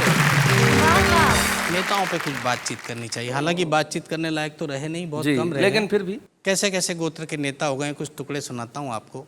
कि पनवाड़िन ने, जो पान की दुकान पर बैठता है उसकी पत्नी को पनवाड़िन कहते हैं। पनवाड़िन। पनवाड़िन ने पनवाड़ी का चरित्र देश के नेताओं के चरित्र से बहुत ऊंचा बताया। क्या बात है। 60 साल से हिंदुस्तान का नक्शा दुकान पर टंगा है शैलेश भाई, लेकिन पनवाड़ी ने हमेशा केवल पान पर चूना लगाया। क्या बात है, वाह वाह वाह, बहुत अच्छे। कुछ और बातें देखें नेताओं के बारे में। कि नेताजी ने गांव पहुंचकर गांव वालों को जमा किया और पूछा, क्या अभी भी आपके गांव में बड़े बड़े जहरीले सांप हैं? तो किसान बेचारे हाथ जोड़कर बोले, वो किसी जमाने में थे साहब, आजकल तो यहाँ से वहाँ तक बस आप ही आप हैं। वाह वाह वाह वाह वाह, बहुत अच्छे। वाह वाह वाह वाह। बिल्कुल आपने सही कहा कि वो जहरीले सांप की जगह आप ही आप हैं। मुझे एक हमारे कवि हैं तेज नारायण बेचैन, वो भिंड मुरैना में रहते हैं, डाकुओं का क्षेत्र है। तो वहां से उनकी कविता की 2 पंक्तियां मुझे याद आती है। वो कहते हैं कि तोप तमंचे छुरे कतरनी पहने चाकू भेज दिए, सीमा की रक्षा करने कई वीर लड़ाकू भेज दिए, और चंबल के बीहड़ में तो कविताएं लहराती है, जितने भी थे चुनकर हमने दिल्ली डाकू भेज दिए। वाह वाह। तो सचमुच अब तो सब जगह आप ही आप हैं। जो बात कही उससे मुझे मणि मधुकर जी की याद आती है जी। पंक्तियां सुने उनकी। छिपकलियां गांधी जी की तस्वीर के पीछे से निकल कर आती हैं, और अपना शिकार मुंह में दबोच कर फिर से गांधी जी की तस्वीर के क्या पीछे बात चले है, जाते वाह, हैं। वाह, वाह। फिर से बहुत गांधी जी की अच्छे, बहुत तस्वीर के पीछे चले जाते हैं। वाह वाह काव्य बहुत साहब, अच्छे। वाह वाह। लेकिन इस सब के बावजूद हमारी एकता को, अखंडता को कोई खतरा नहीं है शैलेश भाई जी।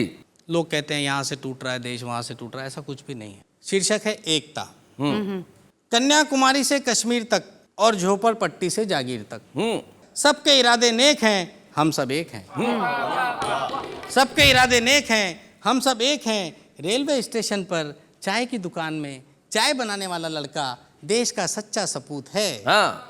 हर स्टेशन पर मिलने वाली पानी जैसी चाय हमारी एकता का सबसे बड़ा सबूत है। क्या बात है, हमारी एकता का सबसे बड़ा सबूत है।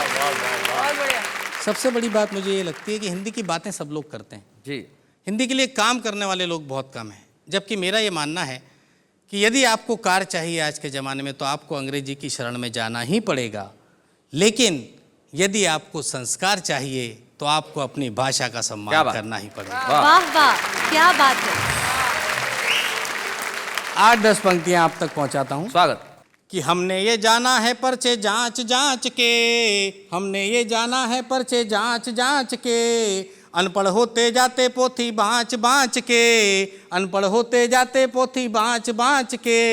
हिंदी की खाने वाले अंग्रेजी गाते हैं, हिंदी की खाने वाले अंग्रेजी गाते हैं। बेटे ये नादान माँ को भूल जाते हैं, बेटे ये नादान माँ को भूल जाते हैं। कंप्यूटर का युग है आगे बढ़ते जाइए, लेकिन हमको मेमोरी से मत मिटाइए। क्या बात है? क्या बात है? पिज़्ज़ा खाने वाली पीढ़ी पैदा होती है, लेकिन मक्के की रोटी है। वाह वाह वाह, बहुत अच्छे। 4 से पंक्तियां और कि कुदरत के सब कानूनों को शैदा करना है, कुदरत के सब कानूनों को शैदा करना है। लेखक का लिखना तो बच्चा पैदा करना है, हमने तुमको बच्चा पहलवान सा दिया, तुमने उसको पोलियो का दर्द दे दिया। चलने से लाचार, सोच से गूंगा हो गया, एक जरा सी भूल से मेरा बचपन खो गया। जिस बचपन की खातिर मैया पल पल रोती है, क्योंकि मक्के की रोटी मक्के की रोटी है। वाह वाह वाह वाह वाह, बहुत बढ़िया।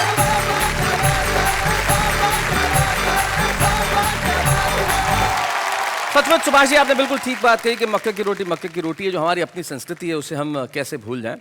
कितना ही पिज्ज़ा और बर्गर क्यों ना खा ले, लेकिन जो माँ के हाथ की रोटी पकती है उसे भूलना संभव नहीं है। Correct. कितना ही विमानों में क्यों ना बैठ जाएं, महंगी से महंगी कार क्यों ना चला, लेकिन जब बचपन में किराए पे घंटे भर के लिए साइकिल लेके जाया करते थे, वो सुख वापस पैदा हो नहीं सकता। हमें उधार की भाषाओं की शायद बाहरी आवरण में ज़रूरत पड़ती हो, लेकिन हमारे भीतर अपनी भाषा है, और हमारे भीतर की इस भाषा के विकास के लिए जो हिंदी कविताओं का वो कार्यक्रम है जिसका नाम है वाह वाह वाह, क्या बात है। हम तमाम भाषाओं को प्रणाम करते हैं। हम हमारी भाषा को हिंदी में कहते हैं सलाम, उर्दू में करते हैं प्रणाम। और अभी लेते हैं एक अल्प विराम।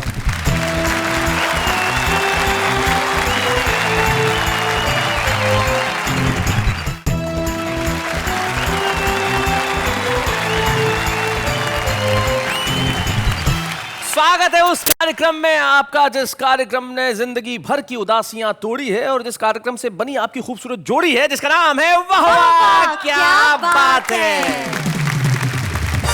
शैलेश जी, जोड़ियों की बात चल रही है, तो पहले के जमाने में लोग बोलते थे कि वाह कितनी स्पेशल जोड़ी है।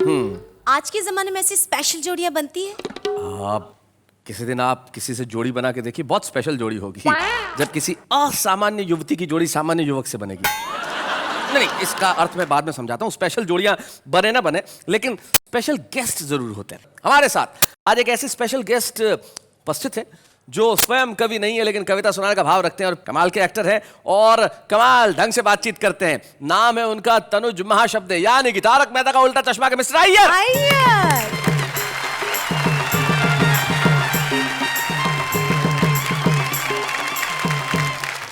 आज मैं आपको यहाँ पे जैमिनी हरियाणवी जी का एक कविता सुनाने आया हूँ। क्या बात है भाई, वाह, बहुत अच्छे। एक दिन एक पड़ोस का लड़का मेरे को आकर बोला, चाचा जी आपकी स्त्री दे दो। हाँ चुप, ये लड़का क्या बोल रहे हैं? वो दोबारा से बोला कि चाचा जी आपकी स्त्री दे दो ना। हाँ फिर चुप। मैंने अपनी घरवाली की तरफ किया इशारा, और फिर उसको बोला ले जा। वो बेटी है। अय्यर भाई। वो पहले थोड़ा शर्माया। हाँ। बोले चाचा जी ये नहीं जो करंट मारती है वो। तो मैंने उसको बोला कि बावड़ी पूछ, तू उसको हाथ लगा कर तो देख, वो करंट भी मारती है। Thank you very much, thank you. बहुत बढ़िया। मैं सोच रहा था जब अय्यर जयमिनी हरियाणवी की कविता पढ़ रहे थे तो एक भारत का व्यापक स्वरूप मुझे यहाँ देखने को मिल रहा था। शायद इससे बेहतर ढंग से हंसते हुए मुस्कुराते हुए हम हिंदुस्तान को यहाँ नहीं दिखा सकते। दक्षिण भारत के लहजे में हरियाणा का प्रिय शब्द बावली पूछ कह देना और हिंदी कविता सुनाना और अंग्रेजी में थैंक्स कहना, भाई यह भारत की विशेषता है जो आज हमारे बीच में है। क्या बात है तनुज महाशब्दे, आज आपने यहाँ आके शब्दों की महालाज रखी है। Thank you so very much यहाँ आने के लिए, बहुत बहुत धन्यवाद। Thank you.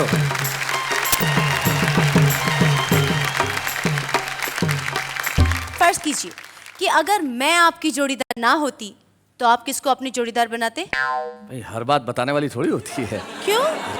अगर आप यहाँ जोड़ीदार नहीं होती तो मैं कितना लकी होता। नहीं, मेरे कहने का मतलब है अगर आप नहीं होती तो नहीं होती भाई, लेकिन अभी आप हैं, नजर आ रही हैं, छुपी भी नहीं है। कुछ चीजें होती है जो छुपती नहीं है, होती है तो नजर आती है, जैसे कि प्रतिभा, टैलेंट, वो कभी छुपता नहीं है।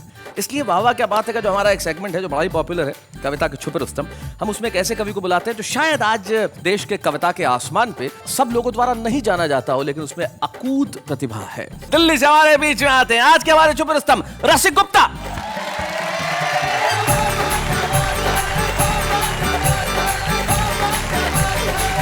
नमस्कार। वाह वाह क्या बात है की लोकप्रियता दो पंक्तियों में बताना चाहता हूं जी। जब से पागल खाने वाले अपने पागलों को वाह वाह क्या बात है दिखाने लगे हैं, कुछ पागल तो ठीक होकर हंसते हंसते घर जाने लगे हैं। क्या बात है। और कुछ यहाँ आकर कविता सुनाने लगे हैं। भाई क्या बात है। और जो समय वाह वाह क्या बात का है, उस समय पेश होने वाले कई कार्यक्रमों की स्थिति बिल्कुल ऐसी हो गई है जैसी रोडवेज की बसों की स्थिति होती है। क्या बात है। रोडवेज की बसों की स्थिति बताता हूं कि आप रोडवेज पे चढ़े या रोडवेज आप पे चढ़े, टिकट आपका ही कटेगा। अच्छा, अगर कंडक्टर सो जाए तो किसी का टिकट नहीं कटता, और ड्राइवर सो जाए तो सबका टिकट एक साथ कट जाता है। बहुत अच्छे। आज यदि देशभक्ति बची है तो केवल जेब कतरों में बची है।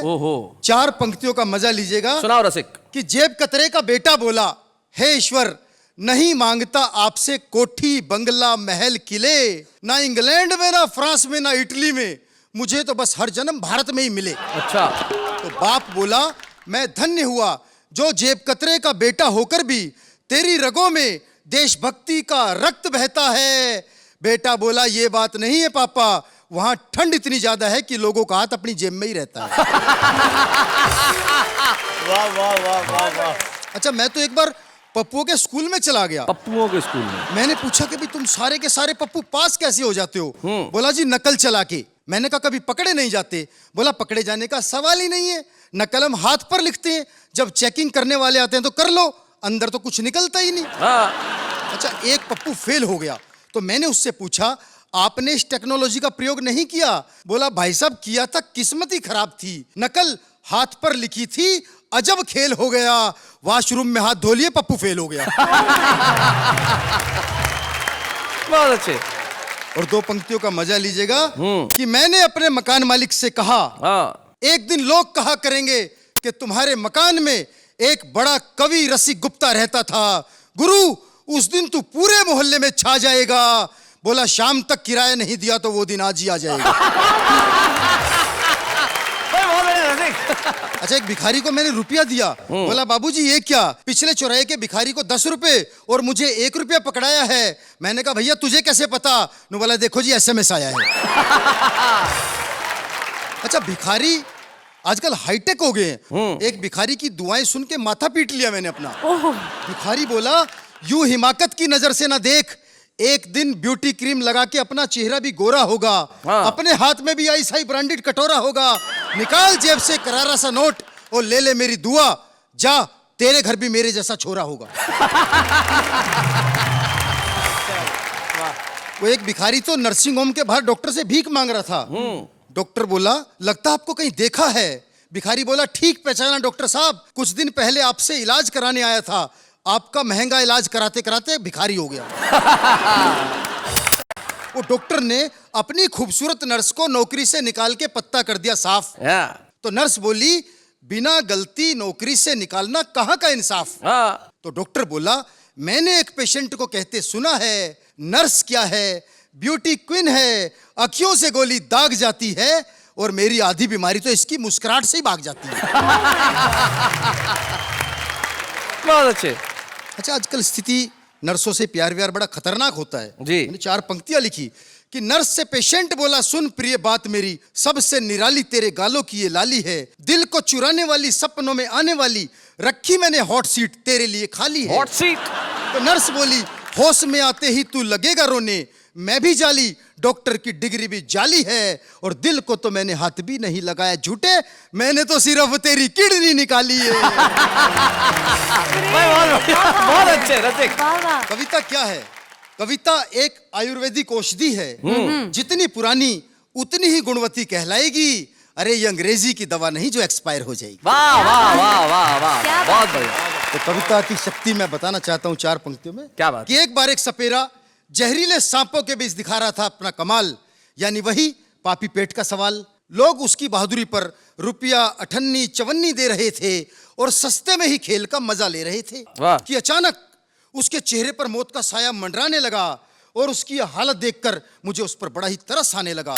मैंने पूछा हे सपेरे भाई, क्या तुझे किसी जहरीले सांप ने काट खाया है जो तू इतना अधिक घबरा रहा है? वो बोला नहीं बाबूजी, वो सामने से पुलिस वाला डंडा लिया रहा है। क्या बात है भाई, वाह वाह वाह वाह। आपने बिल्कुल सही कहा। कविता आयुर्वेदिक औषधि की तरह है जो समय के साथ गुणवती होती जाती है। अंग्रेजी दवाई नहीं है जो एक्सपायर हो जाएगी। कविता कभी मरती नहीं, शब्द कभी मरते नहीं, कविता हमेशा जिंदा रहती है। और आपने जो शब्द सारी दुनिया को सुनाए हैं और जो शब्द लोगों तक पहुंचे हैं वो सिर्फ आप ही को रसिक नहीं रहने देंगे। करोड़ों लोग आज आपके रसिक हो जाएंगे और जब करोड़ों लोग आपके रसिक हो जाएंगे तो फिर आप गुप्त कहाँ रहेंगे। हम चाहते हैं कि आप सारी दुनिया में छाएं और हम एक स्मृति चिन्ह वाह वाह क्या मंच से आपको प्रदान करना चाहते हैं। जोरदार तालियों से स्वागत करते हैं रसिक गुप्ता।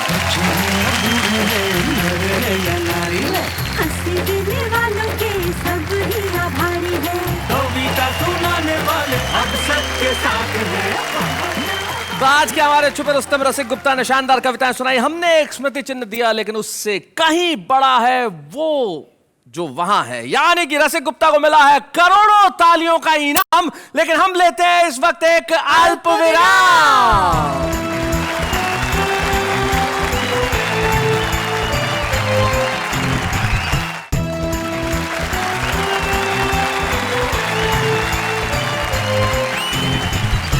स्वागत है फिर से आपका उसी कार्यक्रम में जिसका नाम है वाह वाह क्या बात है। वैसे शैलेश जी, अगर हम इसी तरह से अच्छे एंकरिंग करते रहे ना तो एक दिन हम दोनों तो विश्वविख्यात जोड़ी बन जाएंगे। विश्वविख्यात जैसे रोमियो जूलियट। यस। जैसे Shri Farhad. Oh my God yes. क्या यस यस यस, ये तमाम वो जोड़ियां हैं जो अपने जीते जी कभी फेमस नहीं हुई थी। सोचना चाहिए कोई चीज हाँ भरने के पहले सोचना तो चाहिए। लेकिन क्या है साहब, सोच जो है वो तो कहीं भी उपजती है। हाँ। अब आप कविता लिखने के पहले शायद बहुत कुछ सोचते होंगे कि ऐसे लिखूं वैसे लिखूं, लेकिन ये जो हमारी आम जनता है ना, ये सोचती नहीं है, ये तो लिख देती है। जो मन में आता है वो कहती है। इनके दिल में कविता के बारे में क्या सोच है जरा सुनते। उसने कहा तुम मेरे देवदास मैं आपकी पारो, अभी मोटरसाइकिल बंद हो गई है, नीचे उतरो और धक्का मारो। एक शेर सुनाया तो उस्ताद बन गए, कल तक नकल मारते थे आज होशियार बन गए। अपना बच्चा रोए तो दिल में दर्द होता है, दूसरों का बच्चा रोए तो सर में दर्द होता है। अपनी बीवी रोए तो सर में दर्द होता है, दूसरों की बीवी रोए तो दिल में दर्द होता है। हमने उनकी याद में पूरा साल गुजार दिया, हमने उनकी याद में पूरा साल गुजार दिया, पर वो नहीं आया आज तक जिसे हमने उधार दिया। वाह वाह क्या बात है।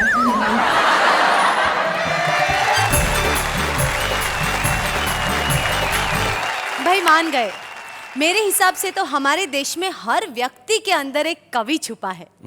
हर व्यक्ति के अंदर एक कवि तो छुपा है, लेकिन ऐसे कवि कम है जिसे हर व्यक्ति जानता हो। हाँ। लेकिन कुछ लोग होते हैं जिन्हें व्यक्ति इस देश के जानते हैं, उनके कामों की वजह से, उनकी कविताओं की वजह से, उनके अंदाज की वजह से। हमारे बीच में एक ऐसे ही कवि हैं जो पिछले 30-35 सालों से हिंदी कवि सम्मेलनों पर संचालन करते रहे हैं, अपनी छोटी छोटी चुटली कविताओं से लोगों का मन मोहते रहे हैं। जिंदगी में उन्हें बहुत सम्मान मिले होंगे, लेकिन कविता के मंच पे सारी दुनिया के सामने एक सम्मान हम भी देना चाहते हैं। हम सम्मान कर रहे हैं आज यहाँ सुभाष काबरा का।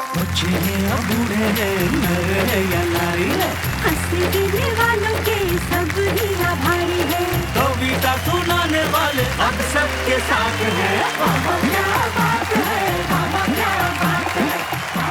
किसी के भी जीवन के अंदर सम्मान की घड़ी और महत्वपूर्ण हो जाती है और बड़ी हो जाती है जब उसके परिवार का कोई सदस्य वहां पर उपस्थित हो। और परिवार के सदस्य में भी यदि कोई माँ अपने पुत्र का सम्मान होते देखे तो उससे बेहतर क्या हो सकता है। करेक्ट। आज हमें बड़ी खुशी है कि हमारे साथ सुभाष काबरा की माताजी श्रीमती लक्ष्मी देवी और उनकी बहन मीरा होलानी यहाँ उपस्थित है। माताजी, ये क्षण जो है आपके लिए और सुभाष दोनों के लिए बहुत महत्वपूर्ण क्षण है। और जब पहली कविता लिखी थी सुभाष काबरा ने, तब आपका पहला याद है आपको क्या रिएक्शन रहा था? तो वो पढ़ती थी, मैं जरूर लिखी कविताएं। अच्छा, आप इनकी कविताएं पढ़ती थी? हाँ। आपको सुनाते भी थे कभी कविता? हाँ। इनकी कौन सी कविता सबसे ज्यादा पसंद आती है आपको? चिमटे से घसीटा, कालर से घसीटा, ऐसा कुछ। अच्छा, मतलब आपको ये पसंद आया कि इन्होंने बहू को चिमटे से घसीटा, आपको इसमें आनंद आया बस है? बहू ने नहीं, बहू ने नहीं, भाई बहू ने बहू ने घसीटा। अरे अरे अरे, तब आपको आनंद आया भाई, क्या मेरी बात है। पीड़ा थी इसलिए पीड़ित हुई। आपकी पीड़ा थी इसलिए आप पीड़ित हो गई। क्या बात है। मीरा, आप कुछ कहना चाहेंगी? कितने बड़े हैं आपसे उम्र में? मुझसे उम्र में तो बड़े हैं ही, लेकिन अभी तक की ज़िंदगी के हर फैसले में, हर चीज़ में मेरे पिताजी की तरह इन्होंने पूरा योगदान दिया है। क्या बात है मीरा। लेकिन मेरा मूल प्रश्न अभी भी वहीं खड़ा है कि आपसे कितने बड़े हैं? आप छोड़ेंगे नहीं? देखिए, बताइए जरा। जैसे उम्र नहीं पूछी जाती औरतों की। मैं तो इनकी पूछ रहा हूँ। आपसे कितने बड़े हैं? ये आप माताजी से पूछिए। जी, कितना फर्क है दोनों में? इनमें 15 साल। 15 साल बड़े, तो यानी आपके बीच में बचपन में कभी झगड़े जैसी बात तो कभी हुई नहीं होगी? नहीं, बिल्कुल नहीं। पिता स्वरूप इन्होंने आपको हमेशा प्यार दिया। सुभाष, आज आपके सम्मान पे आप कुछ कहना चाहेंगे? 4 पंक्तियां कि हम मंच के लोगों का इतना सा फसाना है, रोने को नहीं कोई, हंसने को जमाना है। हर सुबह है शिक्षा की, हर रात परीक्षा की, इम्तिहान में बैठे हैं, परिणाम अजाना है। भाई वाह वाह वाह वाह। हास्य की बात करने वालों की भीतर चाहे कितने भी आंसू हो, लेकिन वो आपके लिए लेके आते हैं मुस्कुराहट। तब जाते आते मुझे एक कवि की 2 पंक्तियां याद रहती है। वो कहते हैं कि तन्हा तन्हा दुख झेलेंगे, महफिल महफिल गाएंगे, जब तक आंसू पास रहेंगे तब तक गीत सुनाएंगे। मिलते हैं फिर से। वाह वाह, क्या बात है। मैं